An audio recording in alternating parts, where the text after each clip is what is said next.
We're joined now by Victor Gao, a current affairs commentator based in Beijing. So why did China go along with this latest sanctions push, do you think?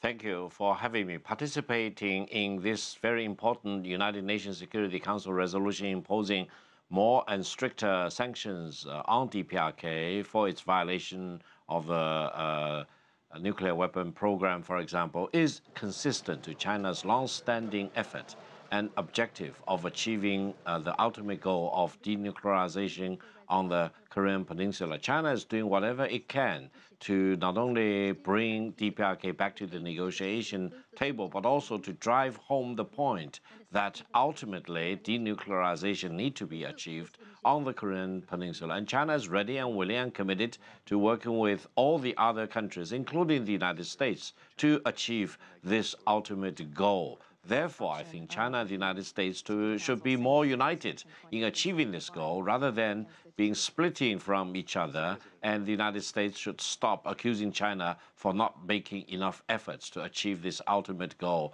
of denuclearization on the Korean Peninsula. Yeah, Victor, as you were saying, China doing everything it can. But as you also mentioned, the U.S. has been putting a lot of pressure on China. It is tricky for China, though. If the DPRK are backed into a corner, then the problems could actually get worse rather than better. So talk to me about these latest sanctions, because we know in the past the sanctions really haven't brought Pyongyang to its knees or really changed behavior. What are the potential negative consequences for China since it shares a border with the DPRK?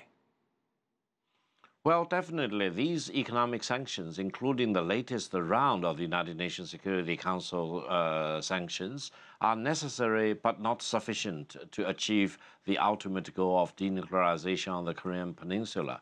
However, I think one very significant point of all the 15 members of the Security Council of the United Nations joining in this resolution means that international solidarity is important, including China and the United States working together on these resolutions, because otherwise the international community will become divided on this very important issue.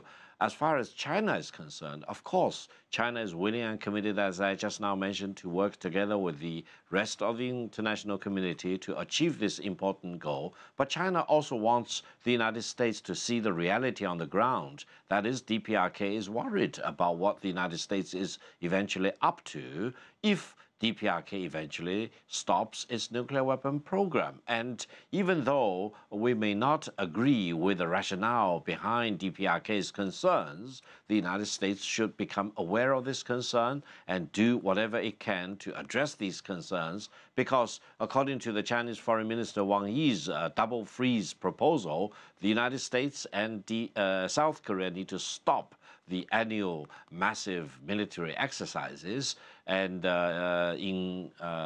installation of the THAAD missile system in the Republic of Korea, whereas the DPRK should stop its nuclear weapon program and the launch vehicle program. These two things, more or less, should happen at the same time to pave the way for the eventual denuclearization on the Korean Peninsula. The United States cannot just refuse to do what it's required to do and then pointing the accusing finger at China as if China is the problem for the nuclear weapon program on the DPRK and the rising tension on the Korean Peninsula. You talked about the double freeze. A de-escalation plan was embraced not just by China, but also Russia. Both of those countries border the DPRK. They're invested in this as well. What do you think it's going to take for the United States to kind of take up that issue and perhaps move it forward? Because it does allow the DPRK to save face. Each side gets something out of the deal. Yes, I think indeed I would say that a new formula at this particular moment is required to achieve these double freeze objective and the ultimate goal of denuclearization. I think the United States should become more philosophical on this particular point and should avoid increasing level of division among its key government and congressional leaders, for example. The United States will be better served and also better serving the international community if the United States can come out with one consistent message emphasizing on achieving the ultimate goal of denuclearization and also working closely with countries like China rather than, being very confused about what exactly it expects China to do. You cannot really incentivize China on this very important matter at the same time while threatening to impose sanctions on China and try to build up a linkage of China's efforts on DPRK and the very important issue of bilateral trade and economic relations between China and the United States. These endeavors or these schemes actually will not work.